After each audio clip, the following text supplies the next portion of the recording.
Magandang araw po sa ating lahat. Sa video ito, akin pong ipasilip sa inyo itong aming mga ginagawa o pag-repaint dito sa bakod at sa mga labas, sa walling, at kung anong mga materials namin ginagamit dito. Pero kung kayo bago pa lang to sa aking channel na Paint and Varnish TV, mag-subscribe na. Pakipindot na rin yung notification bell para ma-update po kayo kung ano man ang upload ko sa channel na ito. A-Plus Group. Yan. So yung mga A-Plus Group. Oh. Panibagong araw na naman to. Kami mga ginagawa dito. Panibagong araw, another day. Oh, another day. Mga A-Plus Group. Shout out kay Romnick TV. Oh, TV ba ni? Kalam na. Ma'am Answer. Kalam na. Oh, magsalita ka, oy. Salita ka. Ano bang ginagamit mong pangmasilya dyan? Epoxy, puro A, walang B. Bakit pulitap? Hindi yan pulitap, dapat yan kasi bato yan. Epoxy, puro A, walang B. Ito epoxy. Akala ko pulitap, ito pala yung nansag epoxy. Huwag kang magbibiro, magmasilya pulitap yan ha. Opo, saluhin mo Ah. na. Ito yung mga gagawin dito, hilambos lang. Ito pag hilambos, siging gulong walang liha. Yan ang mga gagawin dito.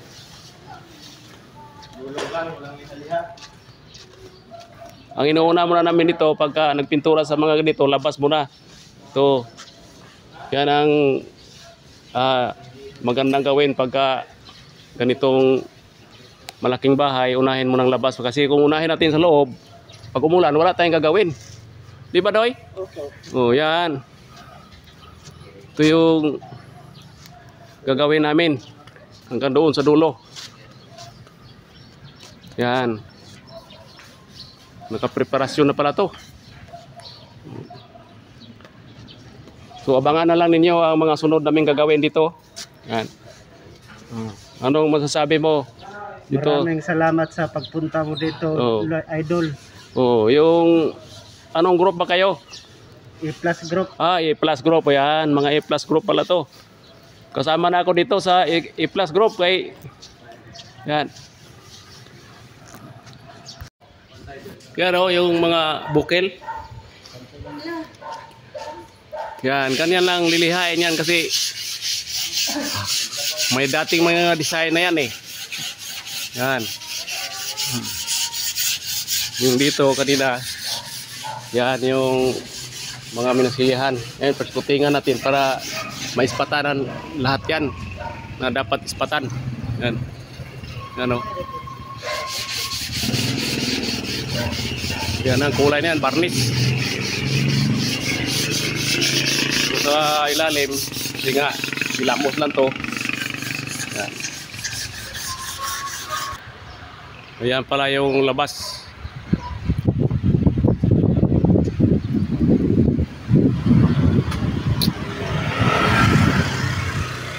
Chocolate brown lang yung kulay sa gate.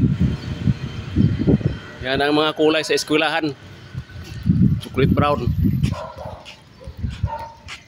Sabi mo, Master. Huwag mong kamayin, basahan kay mapanis yan pag kinamay. Basahan. Basahan natin, tigas. Daot yung masadya. Ayun lang. Kuha niya? Yung unit mo. Oh. Yung bonnet. Lagyan daw niya. Oy. Yan ang mga ginagawa dito sa A-Plus Group. Lahat ng mga dugtungan kailangan nating lagyan ng nansag, epoxy. Yan, saka gasatip.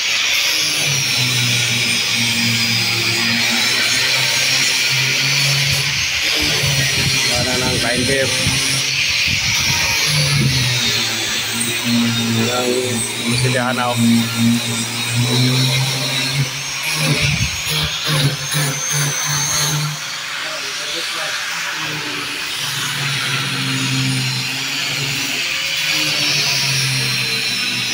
Primeran guys. Kaya di mo pilit ang pintura guys, dilihaon ni guys. Kailangan talagang lihayan kasi primeran yan. Yan ang lansag epoxy. Matibay, tubok na yan. Product ng A-Plus.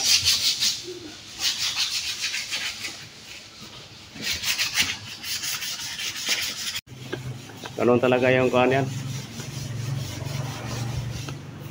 Yan ang mga dapat na primeran.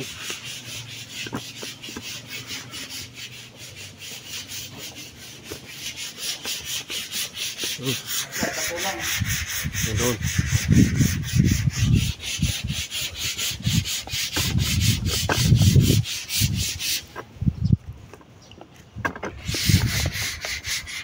Gawa naman dito, mga puting nila. Ayaw.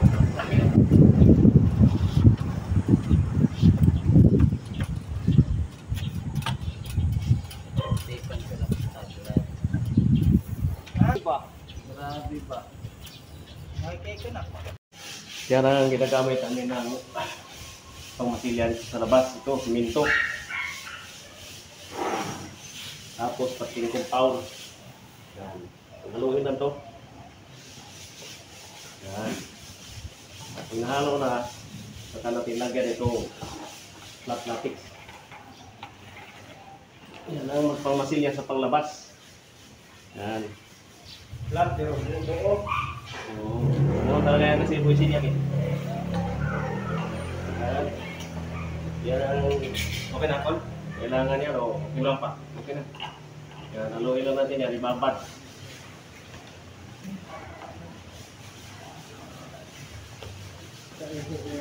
Ibabad lang po yan. Yan. Yan. So mga guys, meron lang ang gagawin dito. Mga guys.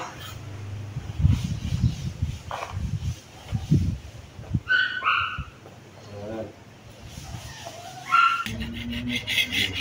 Tapos ang primer na tinispatan niya na pound.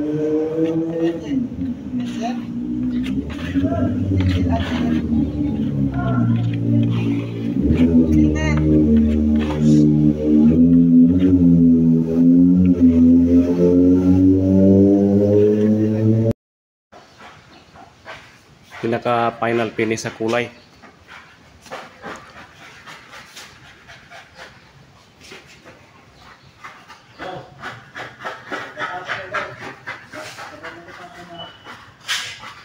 Ha?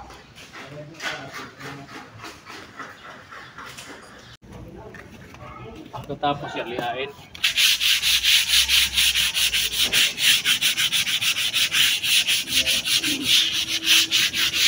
Madali lang matuyo ang simento saka pagyan sa matilya. Sa tuyo ni ay nagsigagan. Tapos pakulungan natin ang flat latex. Special lang yan. Bago natin applyan ang kulayan, kailangan nakapreparasyon na. Ganun lang po yung gagawin dito pagka ganito mga repaint. Yan ang first coating na Amilax. Ganda pala gamitin ng Amilax. Yan hanggang doon sa dulo. Kasuhan ka nagtigiri. Hugas na ito kay 40 naman. Hugas na ay. Bukas naman.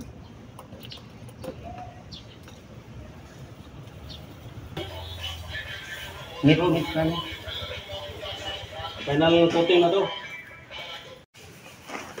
Ito sa mga nagtatanong, lalong-lalo na sa mga baguhan, ito po yung gamitin natin para pang-spot doon sa mga gas-gas, doon sa mga dapat ispatan sa wall. Yan, ipakita ko sa inyo. Ang napakadali na po ito gamitin. Ayan o. Yan. Okay. Product ng I-Plus, subok na ito. Matibay at matipid pag gamitin. Yan ang gagamitin ito.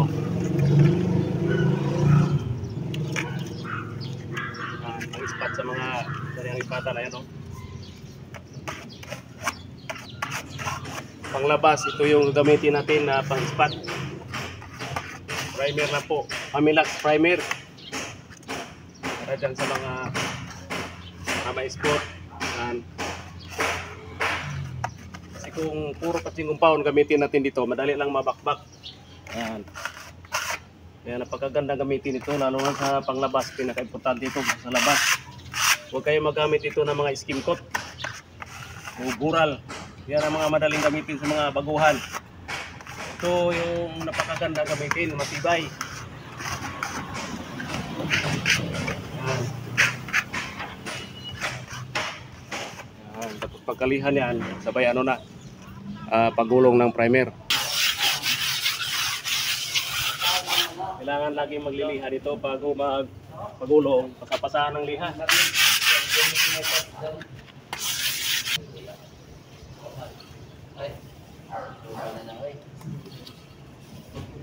Buti nga, hindi na gaano mainit dito sa loob. Sa labas, grabing init. Yeah. Ito talaga ang ating buhay sa buhay karpintor. So hanggang dito lang muna yung ipakita kong itong video na to. At abangan na lang niyo ang pag-final finish namin dito sa mga backboard at sa walling. At yung sa mga nagtatanong kung anong mga materials namin ginagamit ito, akin din yan sasagutin sa oras ng break time o kaya pag-uwi sa bahay. Bukod dyan, sa mga hindi pa nakasubscribe, mag-subscribe na kayo. Paki-follow at like na lang po yung FB page ko na Paint and Varnish TV. Salamat po!